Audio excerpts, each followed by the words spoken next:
Well, my name is Linda Fleischer.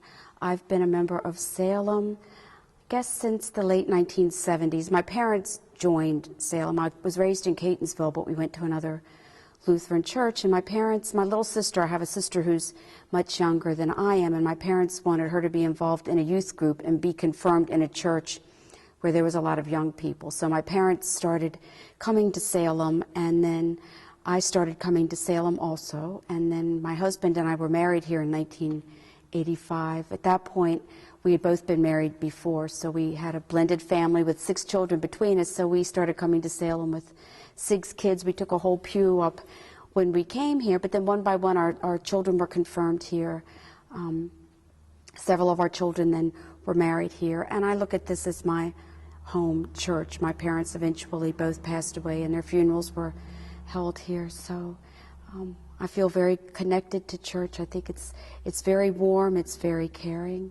The pastors know your name when you go for communion, but I recently had the opportunity to visit another Lutheran church with my son, and I was amazed when we left the service that no one in the congregation came up and introduced themselves or welcomed me to their congregation. We went through the receiving line at the end of the service, and the pastor didn't even thank me for coming or welcome me as a visitor, and it really made me appreciate how wonderful Salem is. Not just the congregation, but the ministers also have part of their mission is to open their hearts and their arms in the church and embrace people that visit. So it gave me a perspective on welcoming visitors. So now when someone's in church that I don't know, I make sure I go up and say hi to them. But I just think that the whole feeling at Salem, that it just has a great feeling. And therefore, several years ago, a group of us got together and we had done some research on Nninistry, and we knew that while we were a caring relationship that we were nurturing and stepped in to provide support to each other, we really were still missing that one-on-one relationship that Stephen ministers do provide for just giving individual care if somebody's experiencing a crisis or a challenge in their life. So a few of us got together, we did some research on Stephen Minister, we applied to be a Stephen Minister congregation, which then required that we provide leader training and then training for Stephen Ministers. So I'm happy now that we have 2 Stephen leaders. We have, I guess, 5 or 6 active Stephen Ministers. We've lost a few, and we're always recruiting new people. So I found as a Stephen leader, I had to go through a week's training in St. Louis that taught me the nuts and bolts, not just to providing care in a caring relationship, but also providing leadership to the group and making sure that we were doing what we were supposed to and complying with the guidelines set forth by the Stephen Ministry Administration.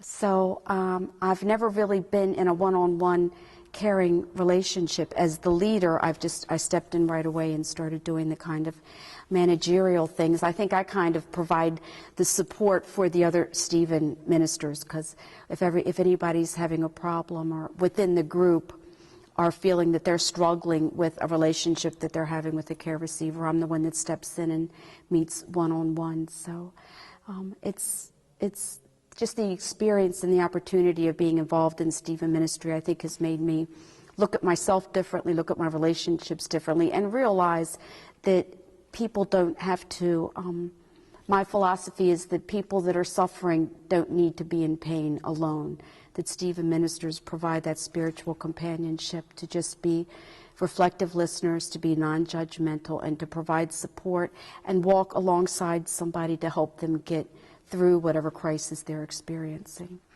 And I think my unique experience with Stephen Ministry is that about 2 years ago, my son was going through and experiencing a very nasty divorce, and it was one that impacted the entire family, and some of the events that occurred throughout the breakup did impact just about every member of our family. And when I found that I was talking to my friends too much, and I felt like I was burdening them, and I was afraid that people I knew were getting tired of hearing me talk about this crisis in my life all the time, it occurred to me that this would be a perfect situation to have a Stephen minister. And I knew enough about Stephen Ministry that I considered myself to be in a good place to use the listening that I would get from a Stephen minister. The other thing with I have found with Stephen Ministry, several people in the congregation have asked me questions and talked about it. And I think there's a concern about spilling the beans or revealing their secrets to people that they worship with every week. And I emphasize that as part of a group of Stephen Ministry churches in this area, that if a member of the congregation feels that they do not want to establish a relationship with a member at Salem, that we can go to other churches that also have Stephen ministers. So that's what I did. I called one of our other churches because I thought as a Stephen leader that I should reach outside of our own church, and I was able to do that. So for people that have questions or not really sure how Stephen Ministry works, we're part of a larger group that can reach out to other churches, and that's very beneficial. So I called one of my contacts at another church and just said that I was struggling with some personal issues, and then I felt that it's time for me to get a Stephen minister after putting it off a few months. And I was able to connect with a woman who belongs to New Hope Lutheran Church in Columbia. We don't use names. It's funny. It's almost, it's an anonymous process, because when we talk to each other about our relationships, we just refer to our care receiver or our caregiver, and the confidentiality is really very important. I've been kind of open about my relationship with the Stephen minister because I'm an open person anyhow. I didn't see it was anything that I needed to hide or be a secret, and I really am very open when I talk to other people that I have a Stephen ministry too. And I guess there's that stigma of reaching out for help or admitting that you have a problem. We like to be stoic and think that we can handle them on their own. So I've very much am open in telling people that I have a Stephen minister, and the benefits I've gotten from being in that kind of a relationship with another woman, and the relationships in Stephen ministry are the same genders. So I don't have to worry that she's going to judge me. I don't have to worry that she's going to tell me that I'm right or wrong or good or bad. It's wonderful to be able to totally suspend that judgmental part of a relationship. And I think when you tell your family and your friends what your problems are, and when you share feelings, you automatically are worried, or it's easy to not want them to hold that against you. And one thing that we stress in Stephen ministry, and that I have found in my relationship, is it's nice to have that burden lifted, that I can say what I really think or what I really feel. And I still tend to apologize a little bit for saying what I feel, but my Stephen minister is very quick to come back and say, Linda, you're not right, you're not wrong. That's what it is, and that's the beauty of sharing your feelings and being that open. So my Stephen minister and I started meeting. We started out meeting once a week, and we meet at this little place in Columbia. We have a cup of tea, and it started out, and most relationships do start out meeting once a week until the relationship is established and you've kind of gotten everything out on the table. And this was 2 years ago. Most relationships end after about a year, but I think one thing that adds to our relationship is we talk about my needs as a care receiver and where I am and what I'm going through and how I'm responding to things. We also have our little side where we both talk about Stephen ministry, because we give each other updates. So this summer will be 2 years that we've been getting together. Now we get together once a month, and now that it's nice out, we've been taking walks around Centennial Lake. So the caring relationship really does evolve into the direction that the two people want it to go to. There's no set path, or there's no set script or rules about how the relationship evolves. It really just boils down to two people talking. The primary guideline for Stephen ministry is that it's faith-based.